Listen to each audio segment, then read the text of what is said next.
Okay, I think we're good. Okay, we'll get started. Thank you so much for being here today. My name is Isabelle Cayer, and I'm the Manager of Diversity and Inclusion at the Coaching Association of Canada. I've been with the organization for the last 9 years, and previously as a coaching consultant, working actually with Ultimate Canada on NCCP, Coach Education Program, and just recently transitioned to this new role as of last year, and was also the manager of Women in Coaching Programs. So I wanted to focus a little bit on women in coaching today, just because we've got over 20 years of experience with programming. And so that was one of the areas that we will focus on in terms of coach diversity, but certainly bring forward some of our strategies and ideas moving forward to be more inclusive of all coaches and diversifying our coaching population. So I'm going to get started. I'm also, so some of this work is definitely at the national level and working in partnership with national sport organizations and provincial territorial coaching representatives, but I'm also the president of a local skating club, and so a lot of the things that we're doing at the national level are very much applicable, maybe at a smaller scale, but still the reality of working within small communities and trying to be diversify and be more inclusive. So wanted to sort of bring that forward and into the conversation as well. So we're going to start off. Elizabeth is going to just do a little poll to see, or a poll I should say, to see where the audience is from.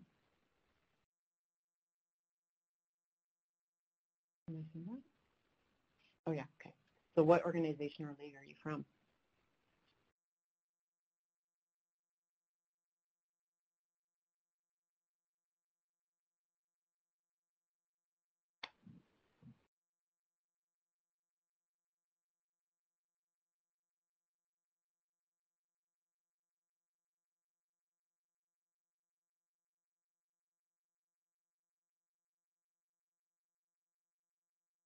Let me see.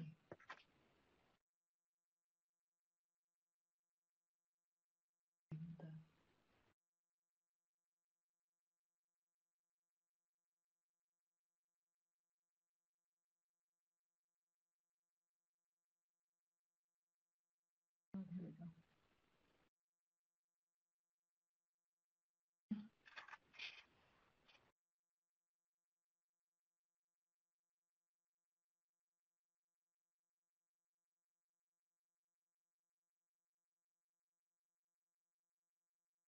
Okay, and we have one other poll just around what role best describes you.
Okay, well we'll move on.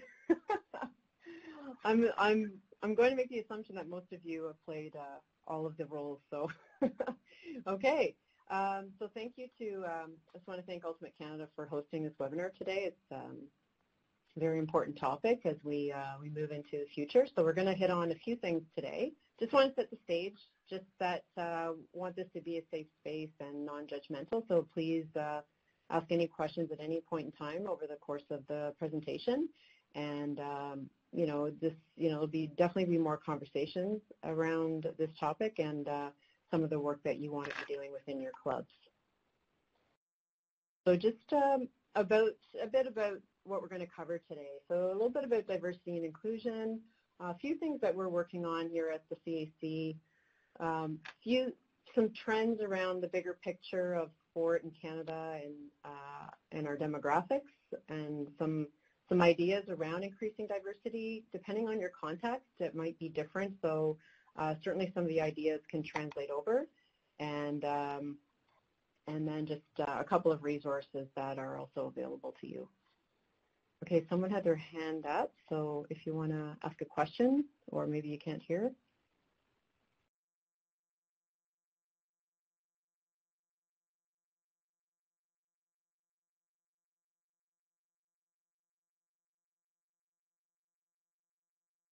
Okay. All right, we'll move on then. So we've got just a couple of objectives for today. Want to really just increase understanding of diversity and inclusion, understanding a bit about your current state and defining your future state. So what does your organization look like today, and what do you want it to look like in the future? So these are things that just to sort of keep in mind and think about as we're carrying on with the conversation, and what becomes applicable within your reality and your context. So if you can just write into the chat just a couple of things that come to mind when you think about what does diversity mean, or what does inclusion mean? What are some words that define that? You can just add them into the chat if you'd like, so hopefully everybody can see that. Or if you're not online, you can just respond on the phone.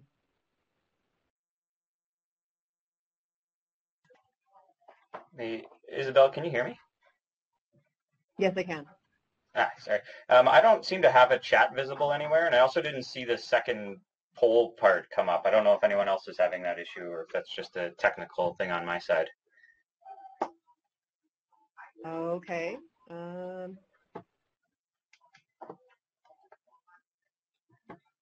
See. I think we didn't drag it over. Okay. Can you see it now? Yeah, there, it just popped up. Okay. There you go. Okay, thanks for letting us know. No worries. There we go. Thanks, Jamie.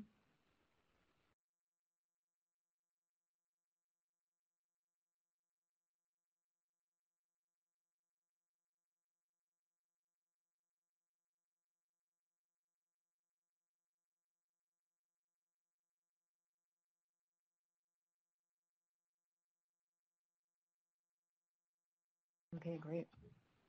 So yeah, you can hide that, or I can read it.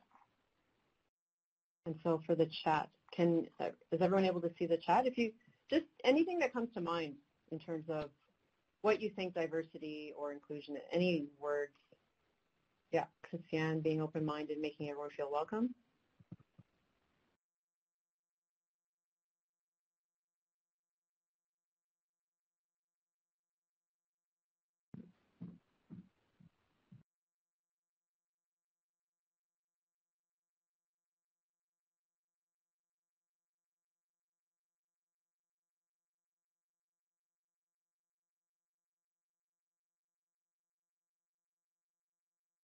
Yep, diverse representation, acknowledging different perspectives, welcoming environment to all, lots of variance and acceptance.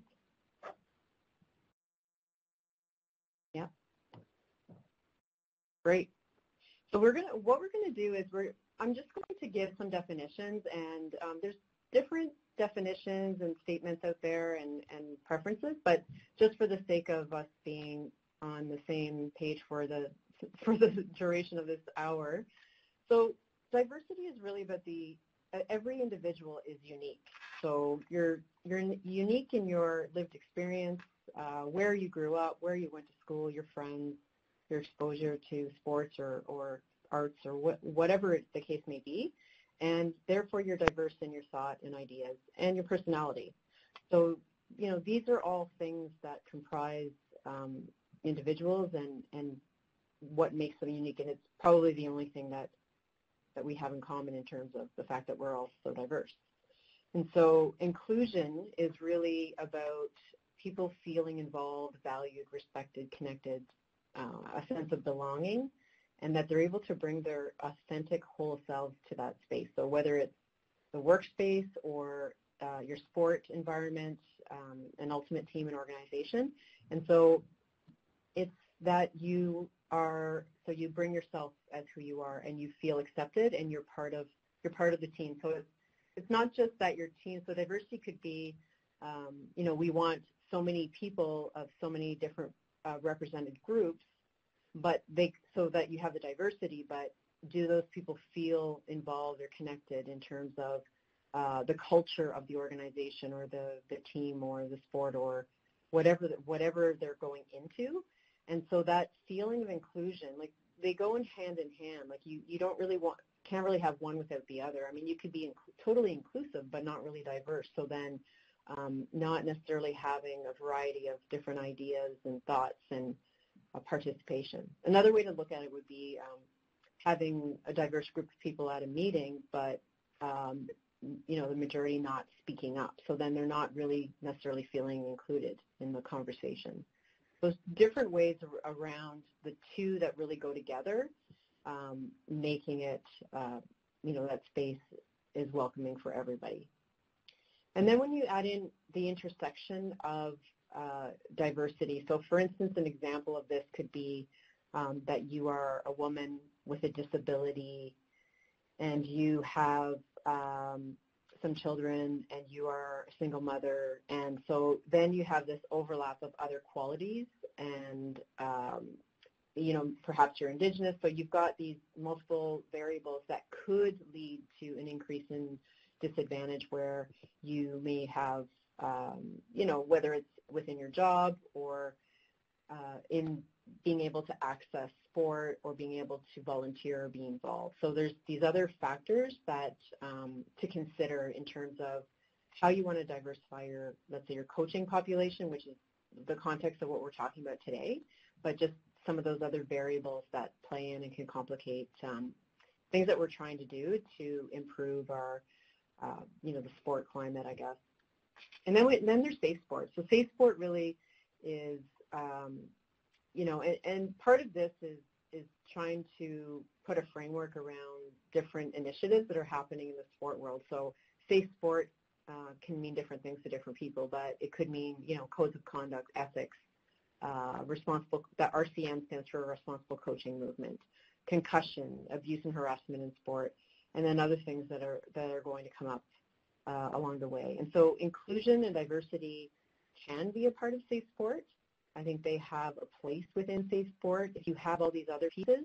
But inclusion can be, it's more than just a check mark. It's more than a framework. It's really about the space that you're in and how people feel within that space. So it's a little bit more complicated. It can be simple, but it can also be very complicated if you layer in different elements of people's lived experiences that may not be yours, and without that awareness or understanding might be a little bit more difficult to move things forward. So I just want to explore a little bit more around diversity. So these are some of the different dimensions that were mentioned. So in here is your personality, which is obviously very unique to you as an individual, and no one else is like you. And then these other dimensions are things that you are born with. So, and this, in fact, is changing as we talk about sexual orientation, gender expression, gender identity. And, this may obviously need to change, but for, the way that this gets defined is you can't change your age. You can't necessarily change your race. You can now change your gender, but your physical ability and where you were born, those things are internal diversity dimensions. And then you've got these external dimensions. So, where you may move to and what you experience in, as a child, or the different work experiences you have, your marital status, and how someone may treat you as a result of that, or, what opportunities are available to you and what you are able to do. So these factors, your educational background, your faith, your other habits, other interests that you have. And I mean, part of this is also from a work organizational perspective, so these other dimensions on the outside. But this is just, one of them. And I have this other one, which again, the gender is up, on this cultural or iceberg or diversity iceberg, if you want to call it. But, the things on the surface are the things that you can see. You can see somebody's behaviors. You can see or hear people's languages and how they act. But then, you may not know about their age. You may not know about if they have any disabilities, that maybe more so than physical, what they're actually thinking versus what they say. The culture of an organization. There's those written rules and those unwritten rules about organizations, so things that are not totally obvious or visible to you. And then there's your life experiences. So, if people choose to share those or not. So just a visual around some of these, and then values, of course. I think it was very important to attracting talent into your organization or to the coaching element of your organization that you want to bring in. So what's being projected and what are people feeling comfortable with, or if they want to be part of that. And I think the millennials are really looking at these types of things when they're looking for organizations that they want to work for. So, just a couple of other things here just around the fact, we've got diversity as a fact. Inclusion is an act, and inclusion is intentional. So it's things that you actually do to, to make things better. And equity is an outcome. So we've got just a good graphic that represents the differences between equality and equity. So equality is around something like everybody gets the same thing, so everybody gets a bike. But it's not useful to some of the people that are receiving it. So equity is more about getting what you need to be able to participate or enjoy the benefits of others. And so it is really an outcome. It's something that we're striving to get to. So essentially, if you make sport better for one group of people, you make it better for everyone. So in the case of today, I mean, we're talking about diversity in general, but if we were talking about a specific group of people, then you might want to be dedicating some funding or time or resourcing or initiatives to a specific group to sort of bring them to the same level as other groups within your organization as a strategic plan. And we'll talk more about that as well. Are any questions at this time? Oh, okay, yeah. We can keep it over there. And feel free to add comments or questions at any point. It's not distracting for me, so I just want to make sure you can get the most out of the time we have together. And then inclusion is, also about concepts of not just bringing people into what you already have and what exists, but making a new space and a better space for everyone. And so to sort of expand on that a little bit, I mean, in terms of moving towards diversity and inclusion, it's about, holding a space for conversation. So talking about things, asking questions, finding out what people, what they need and what they're looking for and why they're, why people are there and why people are not there within your sport. Why are they participating in sport? What's good? What are the good qualities about why are people not participating in your sport? And, just creating awareness and provoking thought around some of these ideas, for how we can move forward and get to a place where we want to be. So, and that's going to be different for all of you. So it's just, I'm just keeping it fairly general. But, also setting some small goals. I know everyone in sport works really hard and is pretty stretched, and we have smaller budgets to work with. So, just trying to target and set some small goals is really realistic and just fully moving the needle forward and getting where you want to be. But there are definitely small things and inexpensive ways to demonstrate that you are an inclusive sport. And some of them you've demonstrated through your trans inclusion policy as an example and showing leadership there. So, this doing something is just, understanding, I'm waiting myself out, doing something, it's just doing something that that will make, create some gains within your organization, and then evaluating that, seeing how, when, and if it's working or if you need to try something different. So that's just one component around like general concepts around diversity and inclusion. So we'll move into a little bit about what we're doing. And so being in this role for just over a year now, some of the things that we've already looked at. So we did have a diversity audit that we completed in March of 2018, and it gave us some pretty comprehensive recommendations. And it was with a lens of how to engage and recruit new people in Canada, new Canadians, newcomers. So in addition to, you know, other people that are, you know, currently in Canada, but that was one of the gaps that we felt were missing within our programming and services, and we need to gain some knowledge in that area.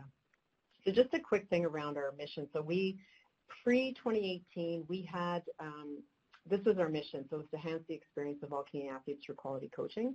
And we made a subtle change in 2018 following our audit with our board of directors to enhance the experience of all athletes and participants in Canada through quality coaching.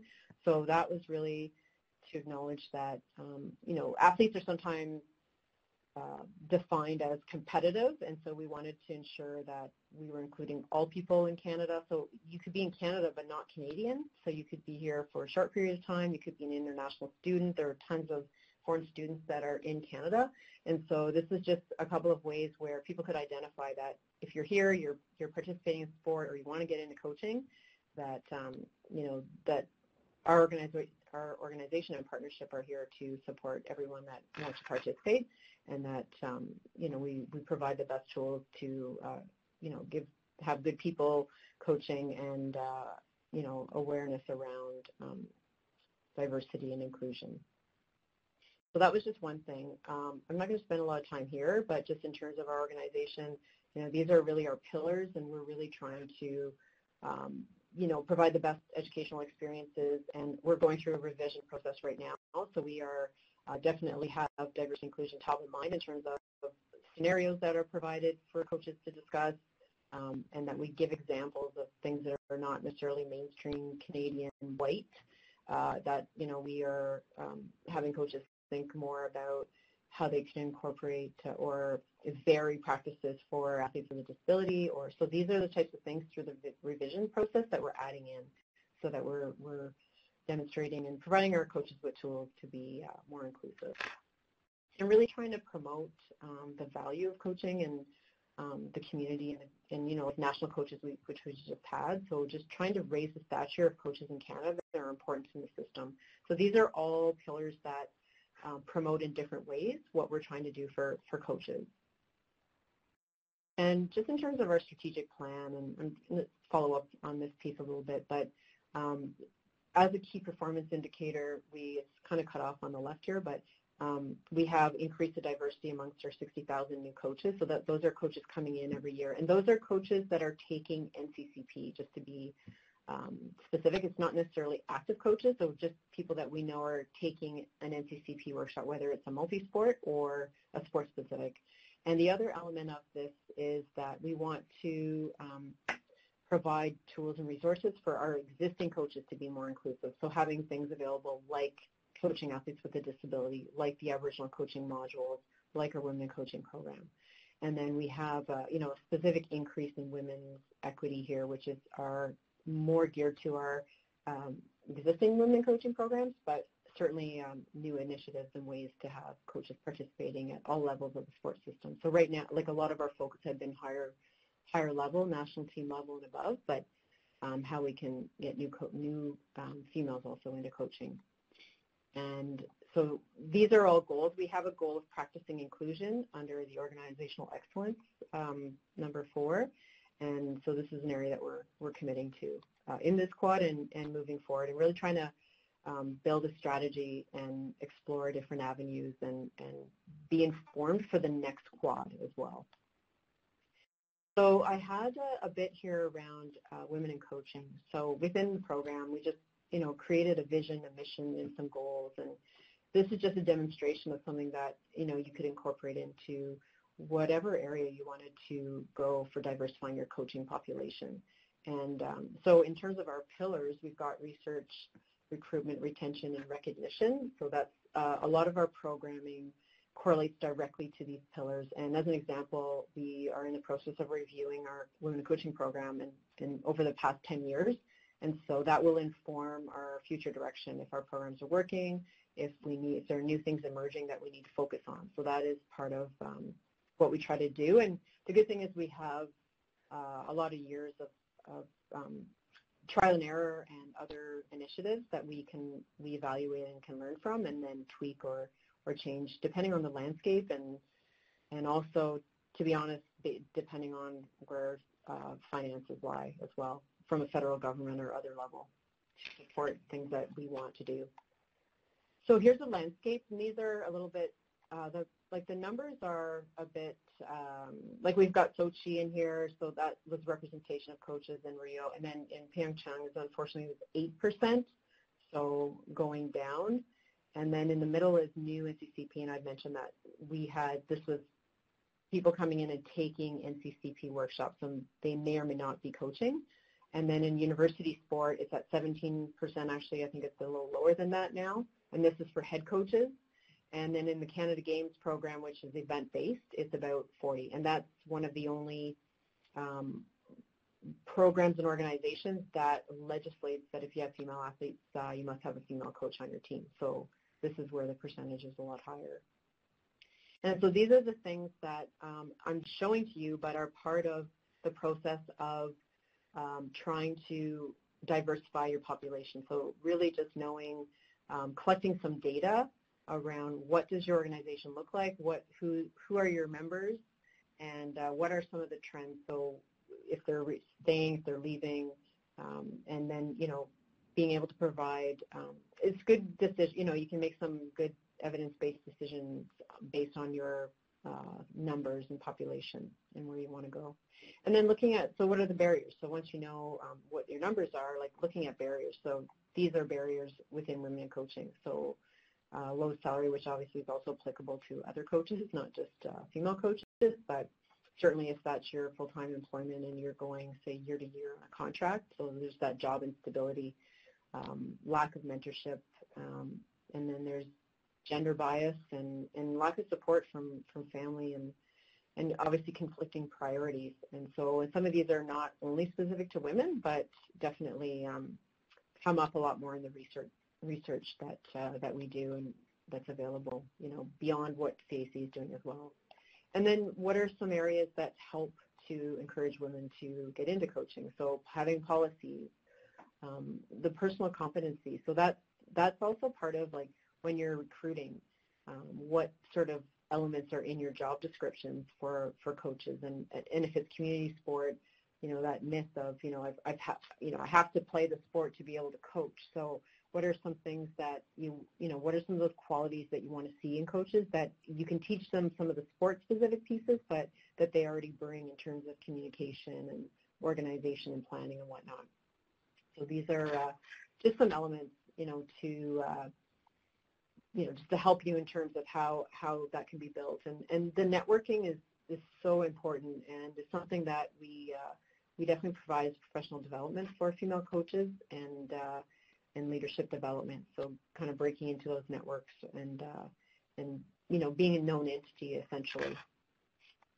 So these are some of the programs. This is all available on our website, so I won't spend time here, but we have a journal that we've had for 20 years, and sadly some of the issues from 2000 are still quite relevant today, but these are meant to be practical journal issues. There's research behind them, but and we just released the October issue around making a case for women's leadership in sport. And so we have some apprenticeship programs. So we have one with universities directly, so not university sport, the organization, but directly with universities to engage new retiring high-performance athletes into coaching and providing mentoring and working directly with their athletic directors and their head coaches to support them in that transition and role. So, and then the only other one I want to mention is that based on a gap in our programs, was the mentorship area was a deal breaker in terms of the coach experience. So we are fortunate to receive a grant to support the development of mentorship resources it's for female coaches, but essentially the model is for anyone. You can use the mentorship model. It's there. There's a mentor guide, there's a mentee guide, and there's a sport administrator guide. And so it's meant to be really easy to use. It even prompts for types of questions you'd want to ask, and just sort of establishing the relationship and the goals and moving forward from there. And there's some different tools around readiness. So I definitely encourage you to access those resources. And we also have an NCCP mentorship model. So that's a specific mentor training module that is a one-day, and it provides tools around understanding mentorship, some practical communication tools like building rapport, asking questions, paraphrasing, etc. Good for coaching too as well, and just getting started. So your first sessions and observing coaches in practice, if that's part of the plan, and sort of having those reflective conversations. So those tools are now available for you and for others that are interested in building mentorship programs. And there's some grants in here as well that can be accessed.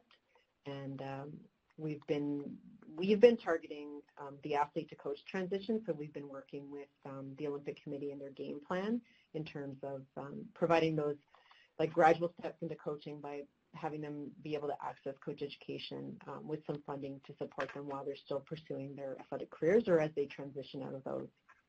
And coaching is definitely an area that if they are carded athletes, they can access education, like money through that to pursue NCCP as well. So these are just some of the areas that they're looking at.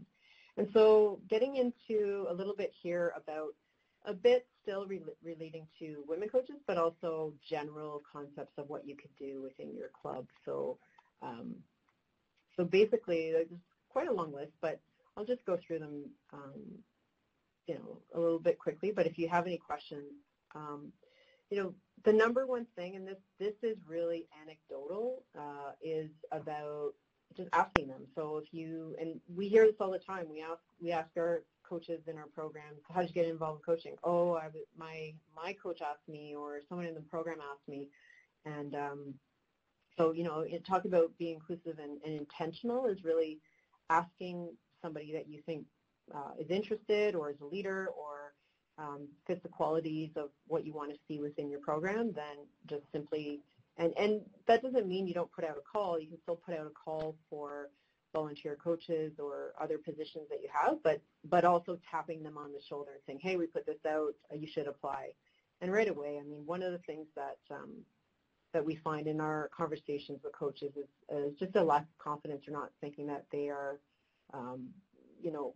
able to do that role. And there's definitely a lot of barriers or areas that lead them to think that way, but by asking them, it's already giving them confidence that you believe in them and that they should go for it. And then recruiting athletes into coaching at a younger age.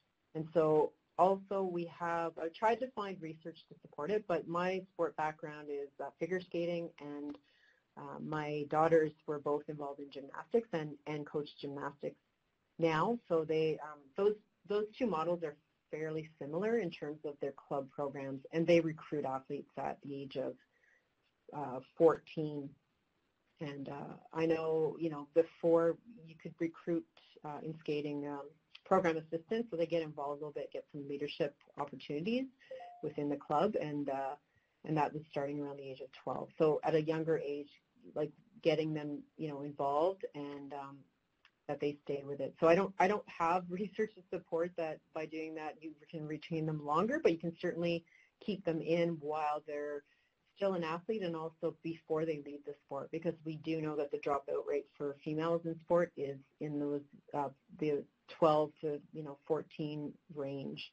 So trying to get them involved if they're planning to not continue as an athlete, or a participant, but maybe there's another role for them to play with their experiences. Other small things would be like hosting a breakfast or a lunch to provide information to whether it's people within your club that you think would be interested in coaching, or also the community at large, and just providing that opportunity so people are aware of it and maybe have an opportunity to go into that and learn more about your sport and program.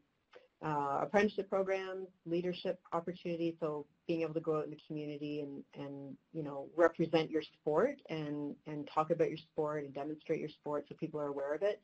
And and those positive first experiences mean so much to people that want to stay involved, and how passionate people are about sports. So those are really critical to continuing to keep them engaged and providing those paths to transition into coaching.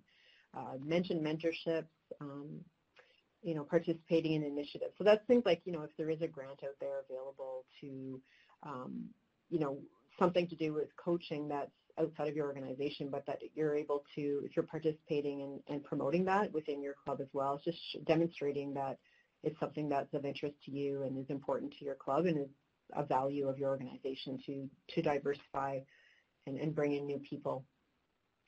And, I'd mentioned around like target groups and whatnot. So, maybe you could target high school students or university students or the parents that are bringing their children, current athletes or retired athletes. So there's, maybe not being able to do everything, but maybe focusing in on a certain area would be like a reasonable way to start.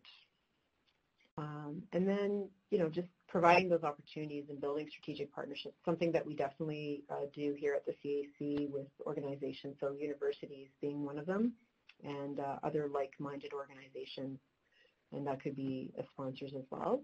And then like the gradual introduction of NCCP to current members of your club. So keeping the people that you have there interested so that they can move into those roles and they have some confidence knowing that, oh, I took this course, I can do this, or I know it's kind of involved in being a coach. Any questions?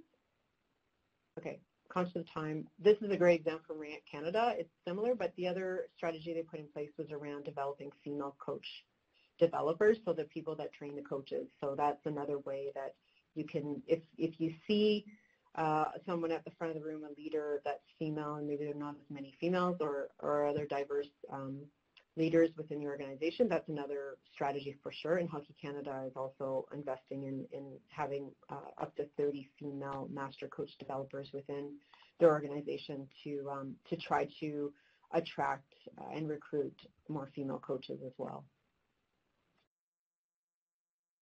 So I'll just do a quick break here if you want to add in whether you want to do it on the phone or in the chat box, which I think you should be able to see.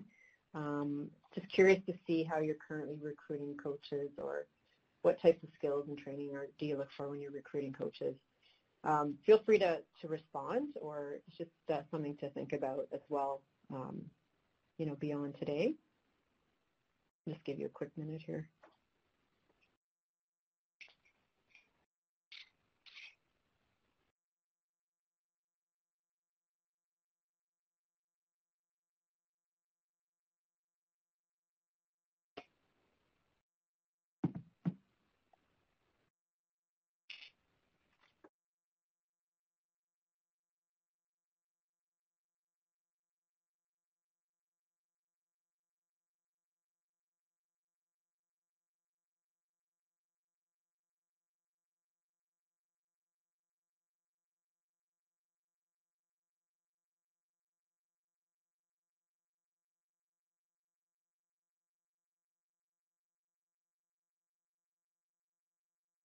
Great. Yeah, so some of those things are already being implemented within your organization, which is great. All right. I just want to touch a bit on the bigger picture here, and I think it's really relevant for Ultimate Canada and for Ultimate as a sport in general.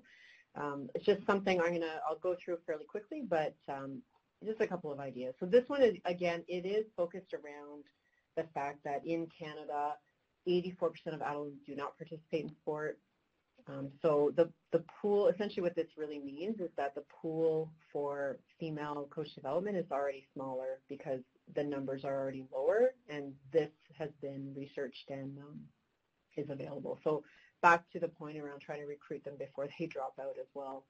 And, maybe it would inspire them to stay, or even looking at sports that they drop out of and maybe Ultimate being a really good option for them.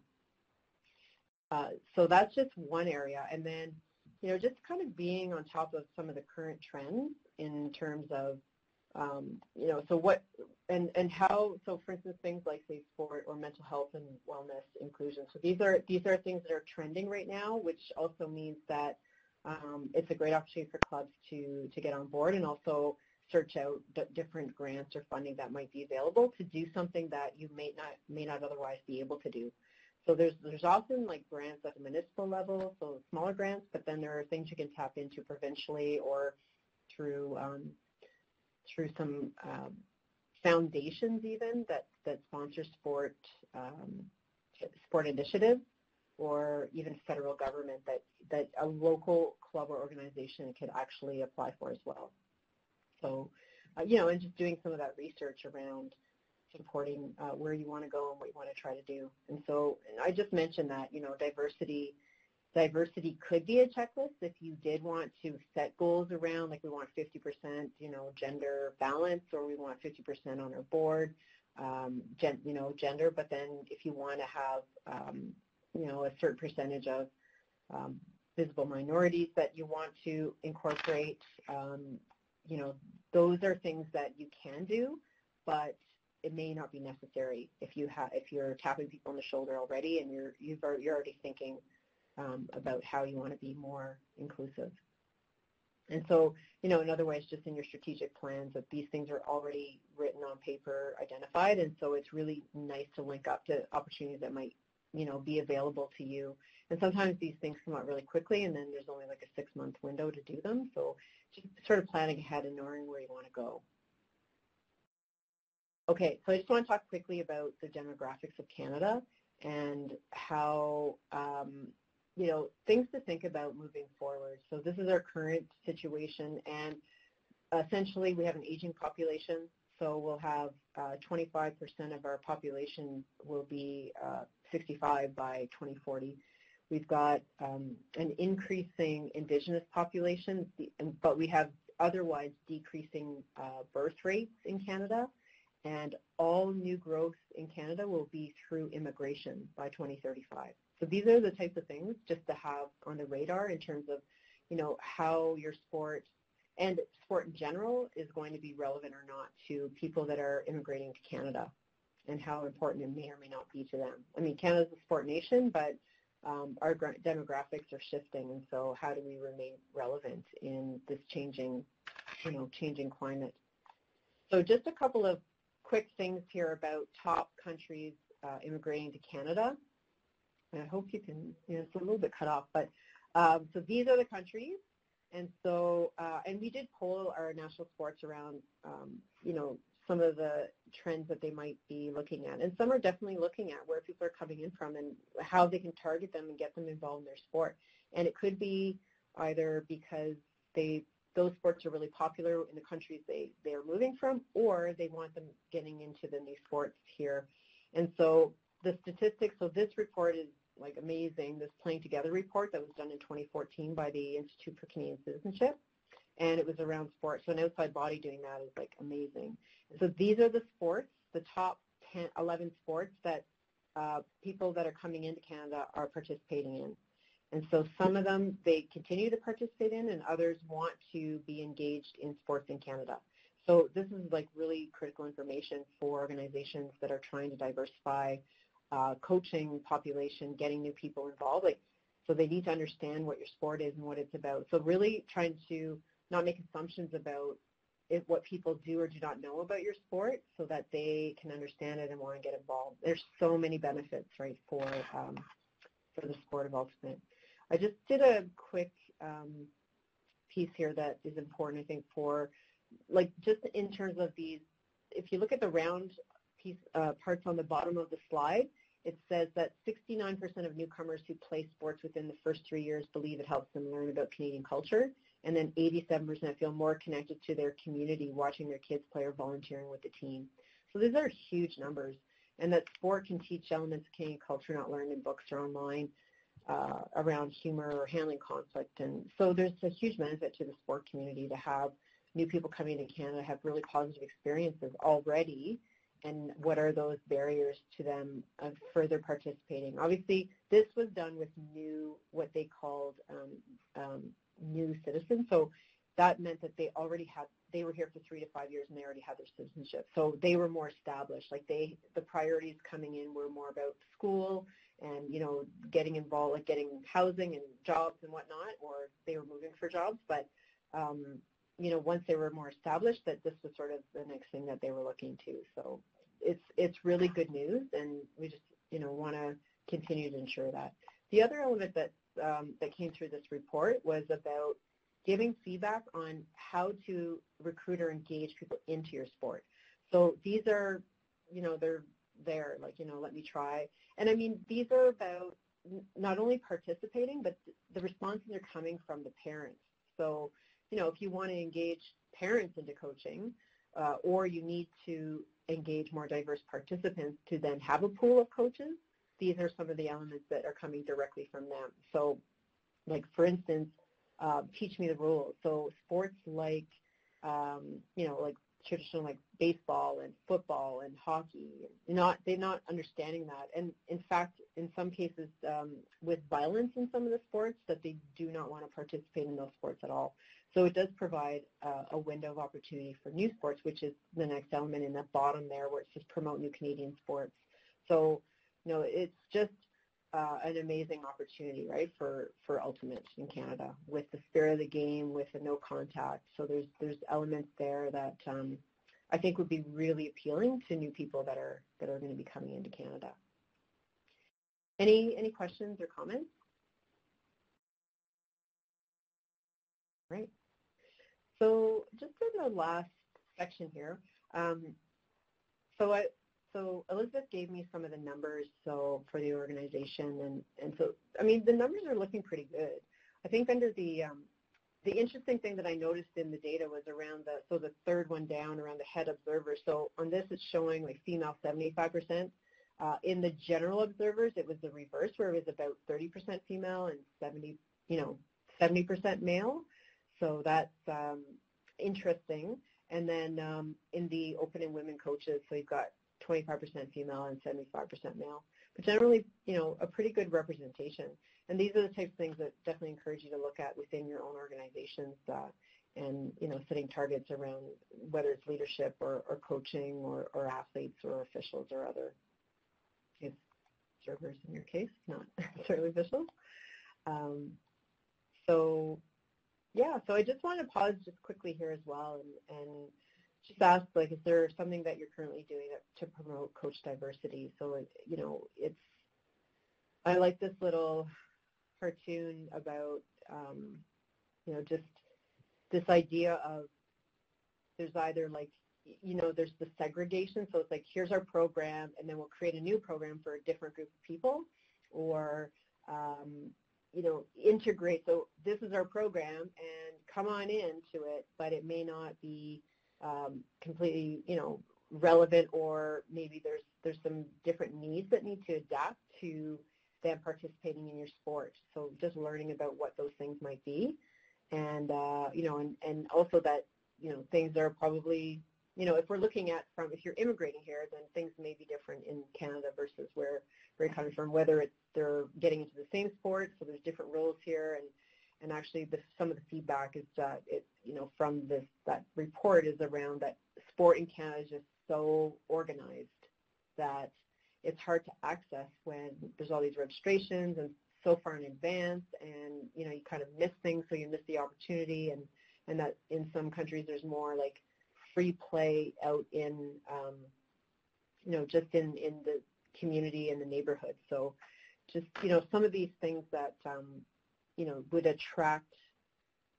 find a way to attract parents or coaches into your sport.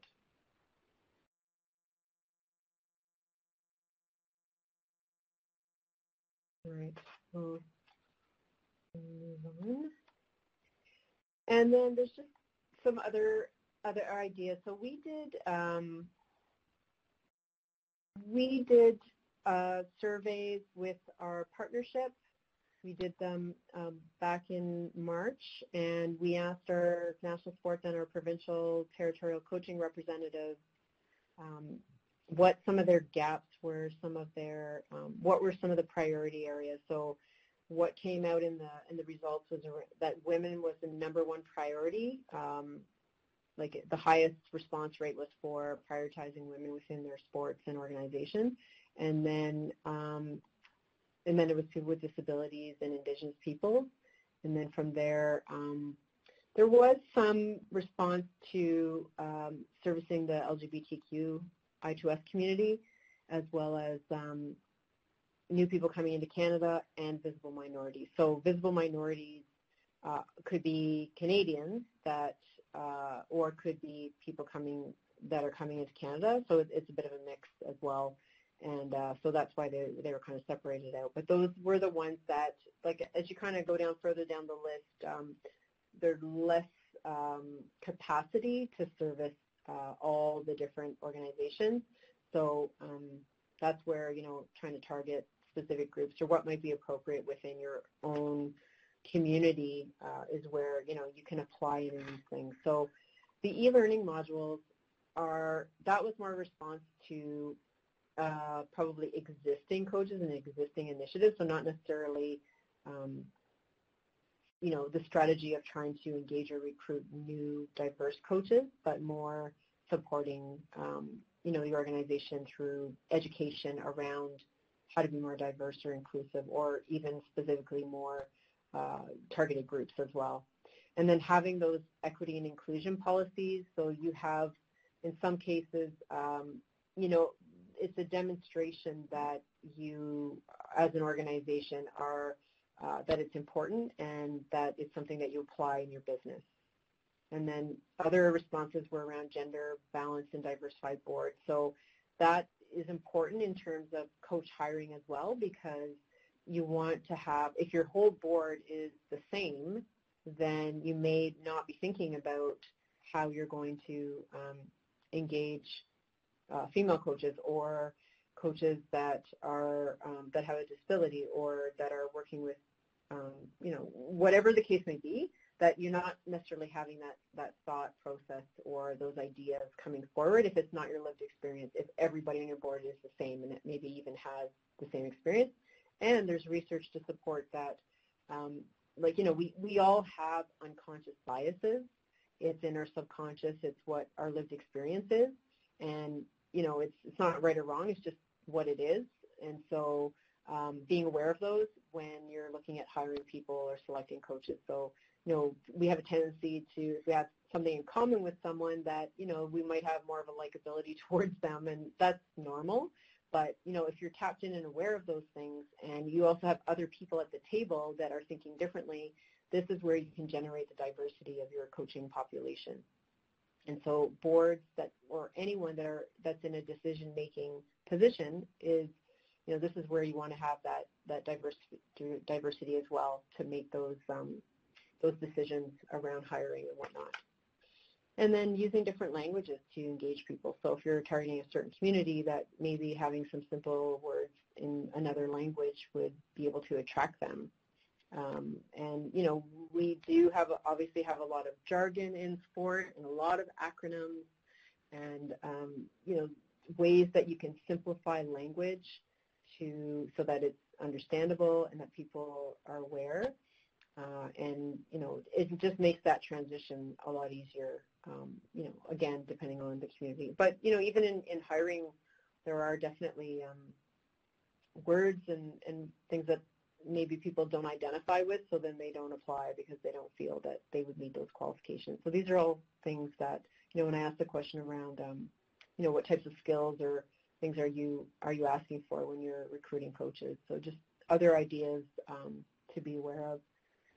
Some sports have created gender-neutral coach awards, and so again, it's the idea of, well, the promotion and recognition of coaches within your programs, and so and then promoting that and celebrating that in your community attracts attention for other people that may want to get involved. And so whether they're gender-neutral or just that whole idea of celebrating and promoting coaches is another way that you can engage and attract new people into your programming.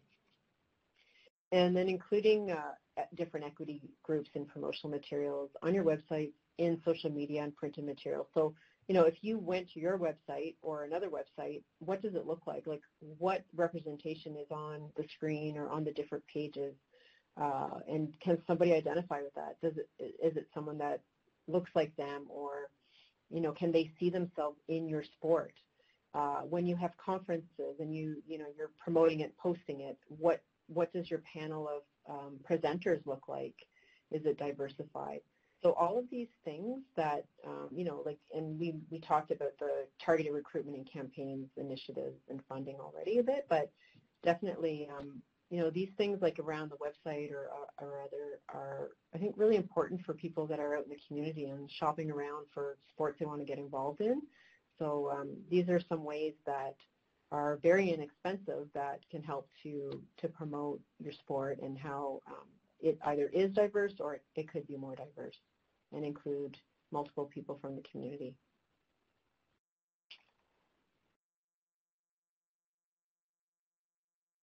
And so, kind of going back to what we talked a little bit about before is there's the how do we do it, and and then like why is it important, and those are the things those are the conversations that are happening now. We receive emails from people that want to diversify their coaching, and they're getting pushback within the organization saying that we don't, it's not a priority.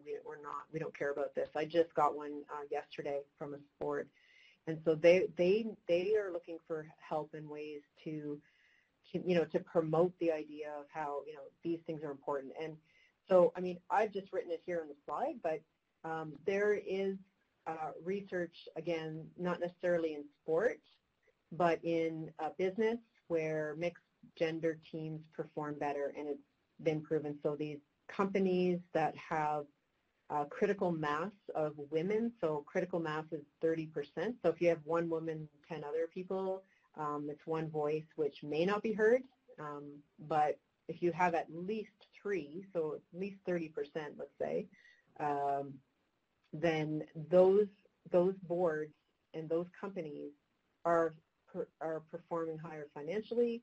They're more creative. They're more innovative. And so there's, sometimes we need to look outside the sport to support things that we want to do, because sport is still, that is not necessarily has always been looking at this or hasn't been researched and supported through, academic research or whatnot. But definitely, like, Catalyst is a company that has been tracking this and has published this. So these are things that are trending now in terms of providing, proof of.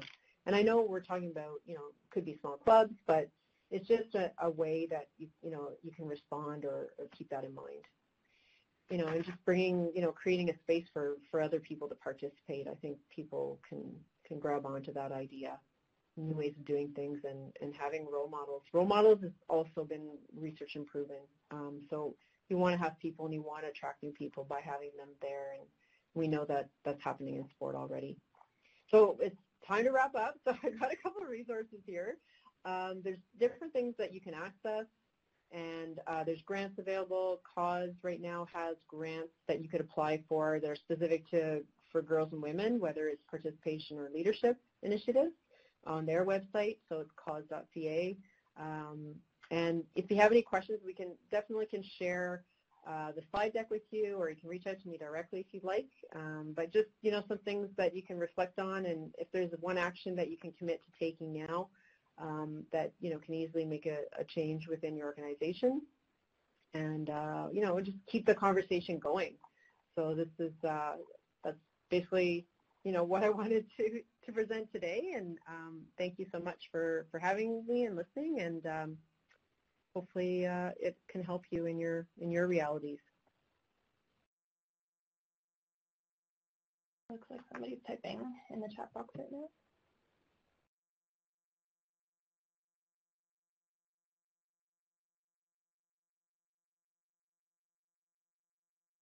Yes, we can definitely share it. Yeah, and you can also reach out if you're looking for more information. All right, thanks everyone, and have a great day. Thank you.